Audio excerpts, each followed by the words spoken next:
Olá, eu me chamo Iris, sou aluna da pós-graduação do curso de Tecnologias Empresariais do Instituto Federal do Espírito Santo e eu vou falar para vocês sobre teorias empresariais. A princípio, temos como objetivo compreender o que é administração, também compreender como os principais autores da administração contribuem para o estudo das organizações. Vamos definir a administração. Hidalberto Chavenato nos diz que a administração é o processo de planejar, organizar, dirigir e controlar o uso de recursos e competências, a fim de alcançar os objetivos organizacionais. Já Maximiano nos diz que a administração significa, em primeiro lugar, ação. A administração é um processo de tomar decisões e realizar ações que compreendem 4 processos principais interligados. São eles: planejamento, organização, direção e controle.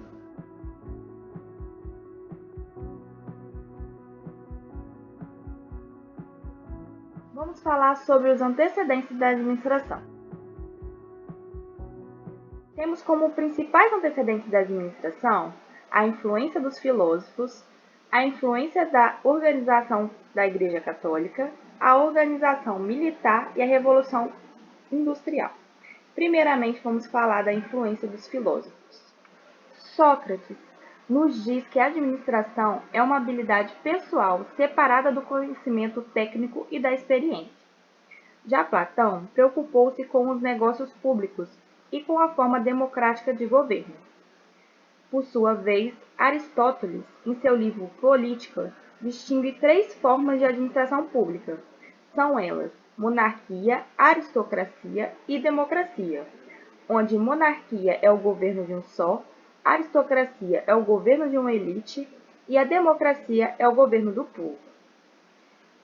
René Descartes, em seu livro Discurso do Método, descreveu o método cartesiano, cujos princípios são: o princípio da dúvida sistemática ou evidência. Isso significa que não devemos aceitar como verdadeira coisa alguma, enquanto não souber com evidência aquilo que realmente é verdade. Já o princípio da síntese de composição nos diz que devemos conduzir ordenadamente nossos pensamentos, iniciando pelos assuntos mais fáceis, para caminharmos gradualmente para os mais difíceis. O princípio da análise e da decomposição nos diz que temos que dividir cada problema em várias partes e resolvê-los separadamente. E ainda o princípio da enumeração ou verificação nos diz que temos que fazer uma recontagem, verificações, revisões gerais para ter certeza de que não foi omitido ou deixado de lado. Agora vamos falar sobre a influência da organização da Igreja Católica. Ao longo dos séculos, as normas administrativas e os princípios de organização pública foram se transferindo das instituições dos estados para as instituições da nascente Igreja Católica e para as organizações militares, como era o caso de Atenas e Roma. Essa transferência fez-se de modo lento, mas efetivo. Talvez porque a unidade de propósito de objetivos, os princípios fundamentais na organização eclesiástica e na organização militar nem sempre era encontrada na ação política que se desenvolvia nos estados. Geralmente, era movida por objetivos contraditórios de cada partido, dirigente ou classe social. Hoje em dia, a Igreja tem uma organização hierárquica simples e eficiente, que pode operar satisfatoriamente sob o comando de uma só cabeça executiva, isto é, o Papa, cujo foi delegado o poder de forma imediata por uma autoridade divina superior. Passamos agora a falar sobre a influência da organização militar na administração. A organização linear, por exemplo, tem suas origens na organização militar dos exércitos da antiguidade e da época medieval. Ela contribuiu com o princípio da unidade de comando, onde cada subordinado só se reporta a um superior, com o princípio da direção, onde a organização espera dele o que fazer com o conceito de hierarquia e também com o de linha.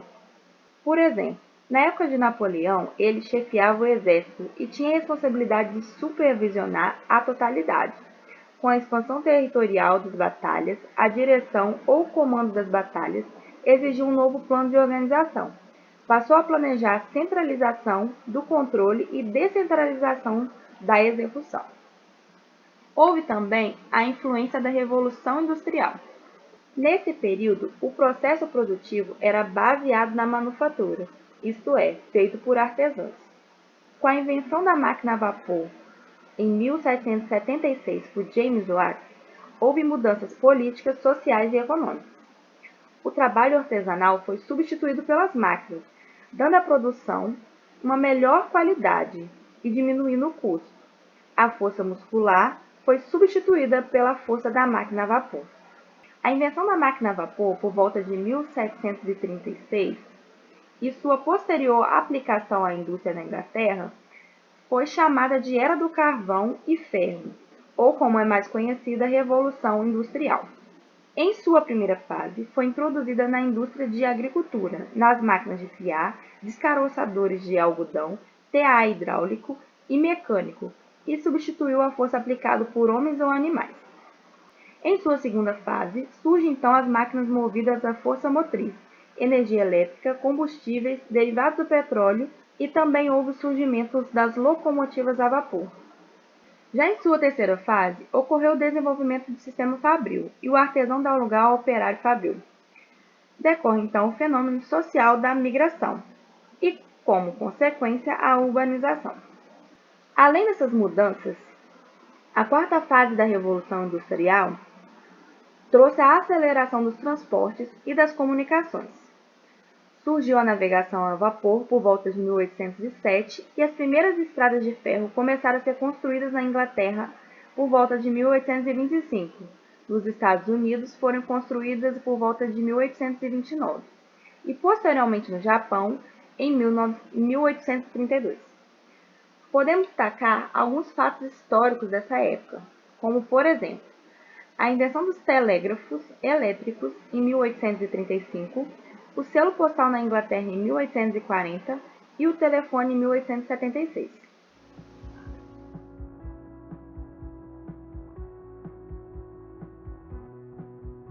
Agora, vamos observar a linha do tempo das principais teorias da administração. Podemos ver que a administração científica surge por volta de 1903, seguida da teoria da burocracia, por volta de 1909. Já em 1916 surge a teoria clássica. Em 1932, a teoria das relações humanas. Em 1947, surge a teoria estruturalista. E em 1951, a teoria dos sistemas. Seguido disso, temos a abordagem sociotécnica, por volta de 1953. Em 1954, um ano depois, surge a teoria neoclássica. Em 1957, a teoria comportamental. Já em 1962, o desenvolvimento organizacional. Em 1972, a teoria da contingência. E a partir de 1990, temos novas abordagens da administração.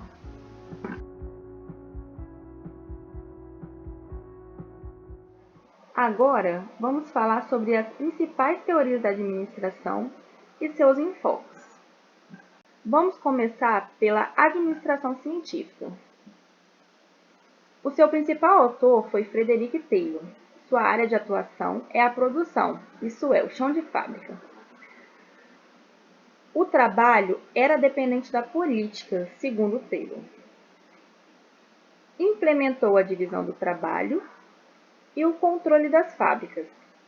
Estudou os modos de execução das tarefas, isto é, estudou os tempos e movimentos de cada operário, para saber se estavam gastando mais tempo ou não em suas tarefas diárias. Isso fez com que ele fosse visto como carrasco pelos operários. Já os donos das fábricas o elogiavam muito. Ele deu ênfase principalmente às tarefas. Também implementou a figura de supervisor, ou seja, olheiros, pessoas que supervisionavam os trabalhadores para saber se estavam ou não cumprindo suas tarefas.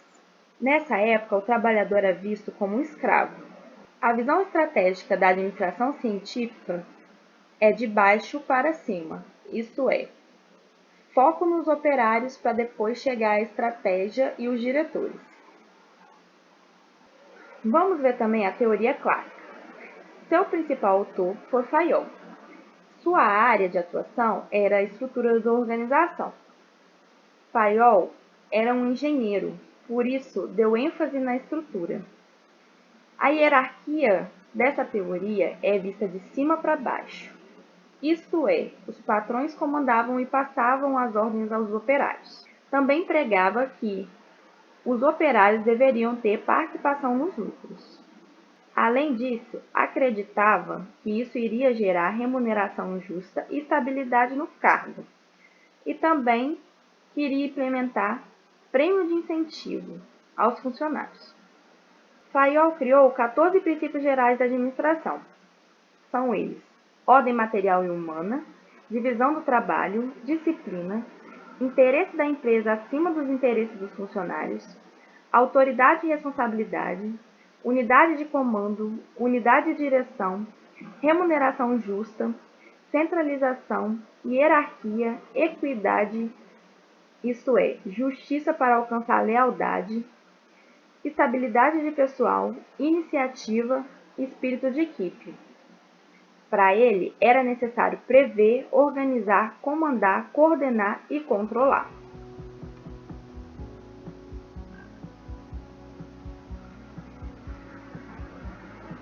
Vamos ver agora a teoria neoclássica. O seu principal autor foi Peter Drucker, e sua área de atuação é a respeito dos princípios gerais da administração e as funções do administrador. Essa teoria reafirma os postulados da administração clássica. Isto é, eles tentaram reformular os conceitos da teoria clássica sobre a influência da teoria comportamental. A administração passou a ser vista como uma técnica social básica. Uma das respostas que procurou foi a respeito do dilema da centralização versus a descentralização. Ela deu ênfase nos princípios gerais da administração. Afirmava que os problemas administrativos eram semelhantes, mesmo que as organizações fossem diferentes, e por isso era necessário buscar soluções administrativas mais práticas. Os neoclássicos também trouxeram os conceitos de eficiência e eficácia. Peter Drucker, por exemplo, definiu os termos da seguinte forma: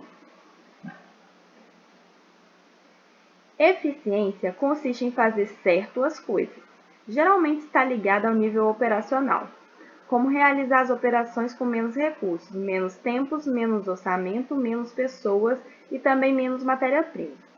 Já a eficácia consiste em fazer coisas certas. Geralmente está relacionada ao nível gerencial.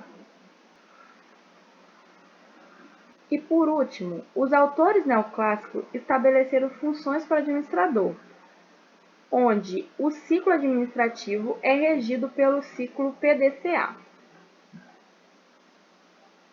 O ciclo PDCA significa plan, de planejar, isto é, planejar melhorias na organização. Do, executar, significa testar essas melhorias. Cheque, que vem de checar, checar se esses resultados estão acontecendo. E act, que é agir, implementar se essa teoria ou teste deu certo na organização.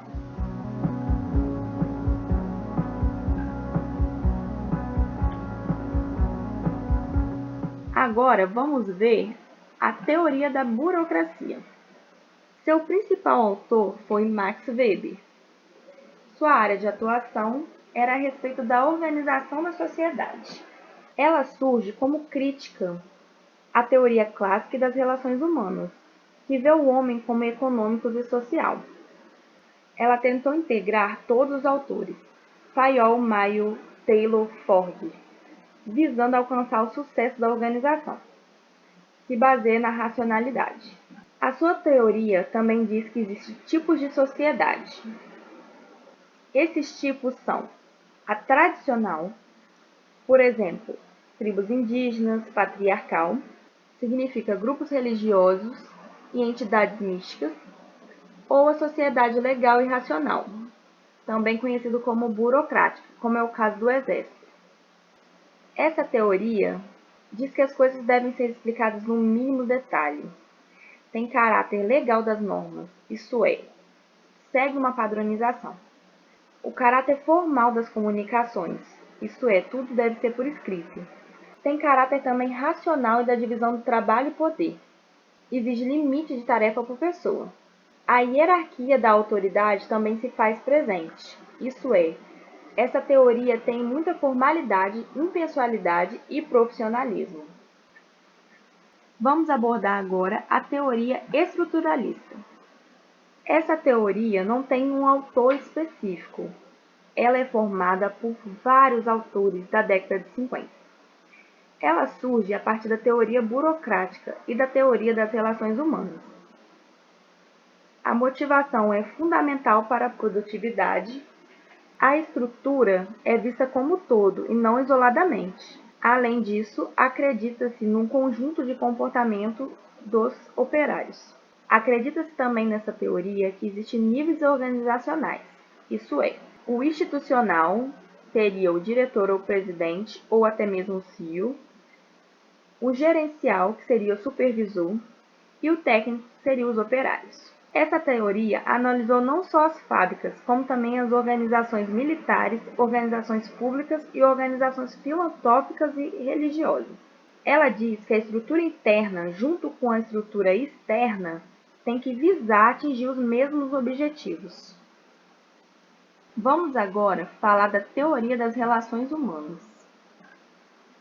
O seu principal autor foi Elton Mayo, e ela surge da psicologia.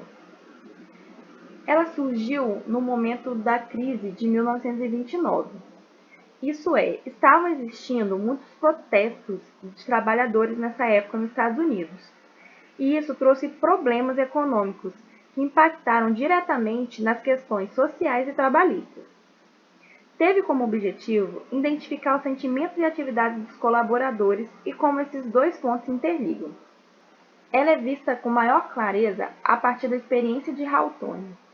Isto é, Mayo colocou em prática uma experiência com os trabalhadores de uma fábrica na cidade de Hawthorne, em Chicago, nos Estados Unidos. O seu teste era realizado na linha de produção de uma fábrica, e ele buscava por situações que influenciassem os funcionários de forma positiva e negativa. Ele conseguiu verificar que existe uma relação entre a intensidade da luz e a produtividade dos funcionários. E também que existia o fator psicológico influenciado também nessa produtividade. Mayo observou que os indivíduos não agem isoladamente dentro de uma organização. Seus comportamentos e atitudes são baseados nos grupos ao seu redor. Para ele, há necessidade de prestar atenção nos anseios psicológicos e sociais, às novas formas de recompensa dentro da organização. Há também uma necessidade de valorizar as relações sociais dentro do ambiente organizacional, bem como enfatizar os aspectos emocionais e dissociados da racionalidade das pessoas. Ele nos diz também que é necessário analisar o desempenho das pessoas nos cargos e funções que elas executam, antes de trocá-las de posição, para não comprometer a produtividade. Essa teoria trata a organização como um grupo de pessoas. Ela enfatiza bem as pessoas. Ela é inspirada em sistemas de psicologia. Acredita na delegação plena de autoridade, onde quando você dá autoridade a um funcionário, você está acreditando que ele vai realmente produzir com eficiência. Ela dá autonomia ao empregado de decidir qual o horário certo que ele deve fazer a sua função, e não ficar, como era a teoria clássica, supervisionando seu trabalho a toda hora. Isso cria uma situação de confiança e abertura. Por isso, ela dá ênfase nas relações humanas e na confiança das pessoas, patrão e empregado, por exemplo. Isso cria uma dinâmica interpessoal nas empresas.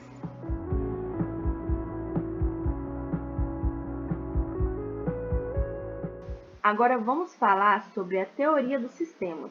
Essa teoria surge do biólogo Ludovic.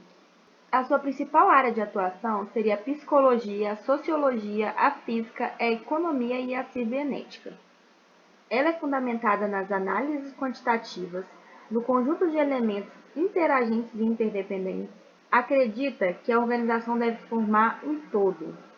É dividida em dois tipos de sistemas, que seria o sistema fechado, onde não apresenta intercâmbio com o meio ambiente, sendo assim, o ambiente não influenciaria a organização, ou o sistema aberto, isto é, que apresenta relações de intercâmbio com o meio ambiente, por meio de entradas e saídas, isso é, nos diz que as entradas e saídas dentro da empresa influenciam na sua produtividade. Para essa teoria, as organizações são afetadas pelo ambiente externo. Essa teoria também acredita que existem sistemas dentro de sistemas e que trabalhar em equipe é diferente de trabalhar em grupo.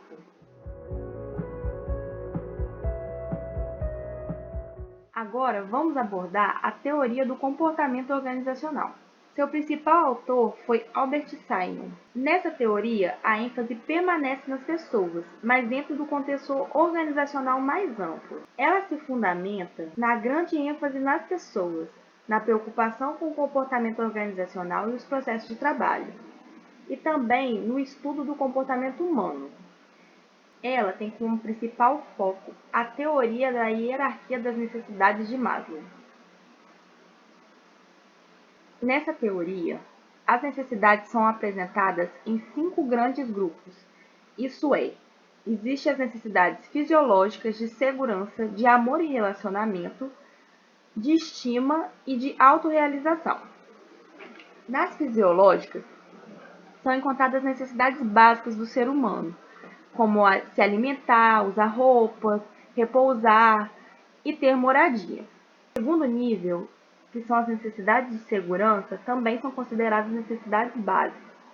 Isso é necessário que o indivíduo sinta segurança do seu corpo, do seu emprego, da sua família, da saúde e da sua propriedade. Nas necessidades de amor e de relacionamento, já partimos para o nível da psicologia, onde essa teoria nos diz que é necessário termos amizades, famílias e até mesmo intimidade sexual. No próximo nível, temos as necessidades psicológicas também, porém de estima. Isso é, o indivíduo deve ter autoestima, confiança, conquista, deve ter respeito dos outros e respeito aos outros. E por último, temos as necessidades de autorrealização. Isso é, o indivíduo tem que ser criativo, solucionador de problemas, ter a ausência de preconceitos e a aceitação dos fatos. Por último, vamos abordar a teoria da contingência. Essa teoria também é de vários autores, mas ela tem como destaque Lawrence e Loesch. A área de atuação dessa teoria é no ambiente e nas demandas ambientais sobre a dinâmica organizacional. Seus fundamentos tudo é relativo e tudo depende. Depende do ambiente, do mapeamento ambiental, da seleção ambiental, da percepção ambiental, da consonância e dissonância, dos desdobramentos do ambiente e da tecnologia. Isto é, essa teoria explica que existe uma relação funcional entre as condições do ambiente e as técnicas administrativas apropriadas para o alcance eficaz dos objetivos da organização. Essa teoria nos diz também que existe um modelo de homem complexo, isso é, o homem no campo social, econômico e organizacional. Eles são unidos dentro do ambiente de trabalho, você não pode pensar só no homem organizacional. Existe a parte econômica também que influencia na sua produtividade e também sua parte social.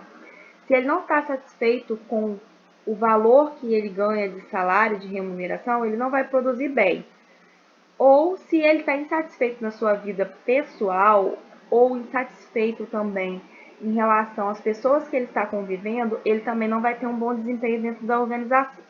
Ela apresenta um relativismo dentro da administração e uma bipolaridade contínua. Ela dá ênfase principalmente no ambiente. Encerramos assim um resumo das principais teorias da administração e seus enfoques. Utilizamos como referência os seguintes autores: